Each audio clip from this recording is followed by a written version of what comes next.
you doing, my friends? I'm the Jovenshire. Thank you so much for stopping by my channel today to watch a video. We cover all things movies, superheroes, and gaming here. And if you like what you see by the end of this video, why don't you hit that subscribe button? It'll be nice. You get to see all the other videos that happen here on the channel. Here's the thing. If you like what you see, hit the subscribe button. It's fantastic. You'll love the rest of the videos. Even if you don't like this video, you'll like the rest of them. Trust me. So today I want to talk about Kingsman The Golden Circle. Now, this is going to be kind of a mini review with absolutely no spoilers, but also kind of a top 5 at the same time. It's just me talking about my thoughts and what I thought about the movie and comparing it to other movies. Looking at the first Kingsman movie, this was a movie I expected very little from. I didn't really know what I was getting. I hardly knew that it was based on a comic.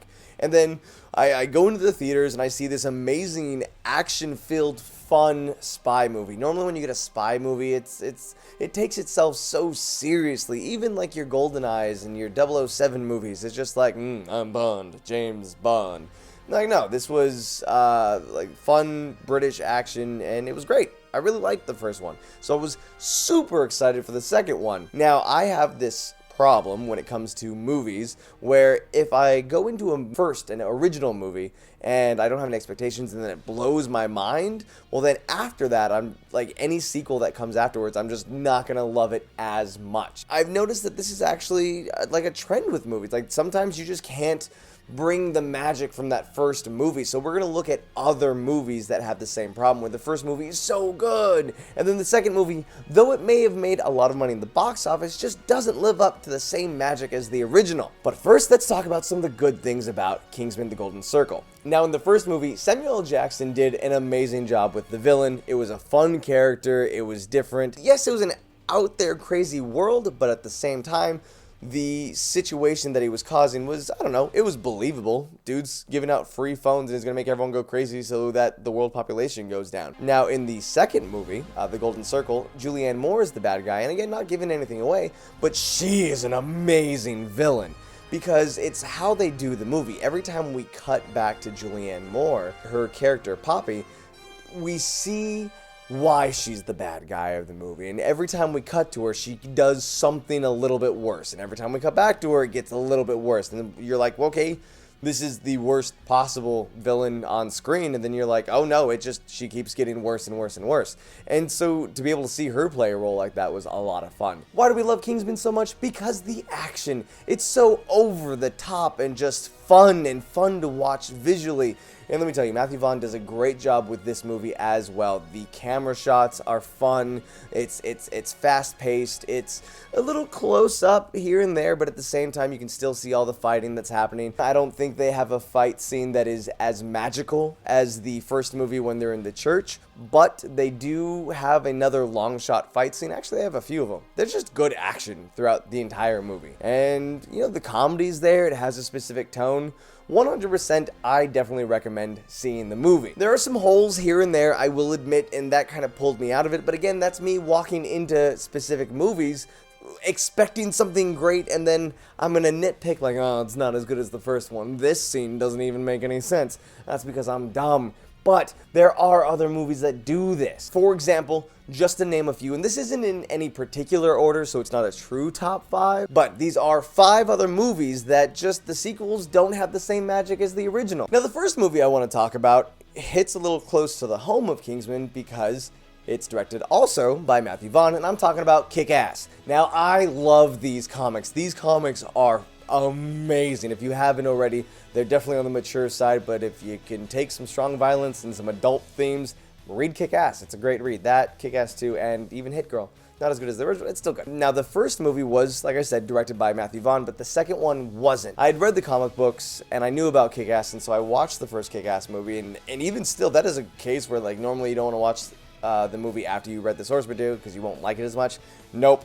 First movie was amazing. And then the second one happened, and I don't know what I expected. It didn't have the same magic. The girl that played Hit Girl just like dropped the F-bomb, and she's like this tiny, adorable child actress, and she's just like the mouth of a trucker. I'm like, oh, well, this is new and different and hilarious. But then when you see it the second time, I don't want to say it's excessive, because that just makes me sound old, but it just didn't have the same magic. I don't know, like Jim Carrey did a good job. It wasn't a bad movie, it just wasn't as good as the first one. One of the first times this really hit me was when I saw the next one on my list here, and I'm talking about Pirates of the Caribbean. Pirates of the Caribbean, just the first movie was so good. Johnny Depp being Jack Sparrow before being Jack Sparrow was this weird thing he did in all of his character roles. It kind of did this thing for Disney, it did a thing for Hollywood, I don't know, just like pirates became a thing again. Come on, there was a porn parody because of this movie was so famous. I loved the first Pirates of the Caribbean, and then I saw the second Pirates and I wanted to see this story continue, but at the end of the day I was just like, oh no, this one's dumb. I don't like this one as much. Yes, I understand it was a part 2 of a part 3, so it was just like setting up the finale, but it left me empty on the inside. It didn't feel original. Even the third one, if we want to keep using this as an example, didn't really have the same magic as the first one. Its climax even, you know, was anticlimactic. It's talking about and boasting about this huge pirate war, and then all of a sudden it's just like 2 ships fighting at the very end, and then it was the voodoo priestess who is the giant tall thing. I don't know. It wasn't as good. It didn't have the same, I keep using this phrase, but it didn't have the same magic, because sometimes we just see something for the first time and we don't expect it to be that good, and all of a sudden it's like, oh, well, there you go. That's a great movie. Moving on the list, we are going to talk about another older movie coming out in 1999, is The Matrix. Now, I'm going to tell you right now, I'm not a huge fan of The Matrix, but I can respect what it did for the industry, and I can respect that a lot of people love the first Matrix movie. You know, you have something really good, and you have something really great, and then you just try to, like, give it a story, and all of a sudden you got Matrix 2 and Matrix 3. I don't even know what they were. Matrix Reloaded, I think that was maybe what I tried to forget about it. This is the first movie I remember falling asleep in, was the second Matrix movie. It knew what it was, and it tried to recapture that magic again, and it fell short. It tried too hard to be what it was, and all of a sudden I'm like, no man, I just want leather jackets and fight scenes and awesome music. Whoa, yeah, it was not good. Now, some people will argue that the second Matrix had some great action in it, and it was not that bad of a movie. I'd still argue 100%, but the third movie definitely falls short. Like, what were they trying there? Yeah, I don't know. The next one I want to talk about is Guardians of the Galaxy. Guardians of the Galaxy not only was a perfect example of having low expectations, not knowing what to expect, because nobody knew who the Guardians of the Galaxy was. I always tell the story about how before Iron Man came out, nobody knew who Iron Man was. He was just like this random character that showed up in like a Spider-Man cartoon every now and then. No one knew Iron Man like they know him today. Definitely nobody knew who the Guardians of the Galaxy were. Like, even that was like obscure heroes even for me. But this first movie happened and everyone's like, oh, I love these characters. It's amazing. It's because they took this superhero world and we knew what to expect. We knew the algorithms, and we knew what every superhero movie was going to be like. And this one was like, let's turn it around and flip it upside down. And it was great because of it. It shook things up. It was a fun ensemble cast. We loved all the characters. I am Groot. It's good.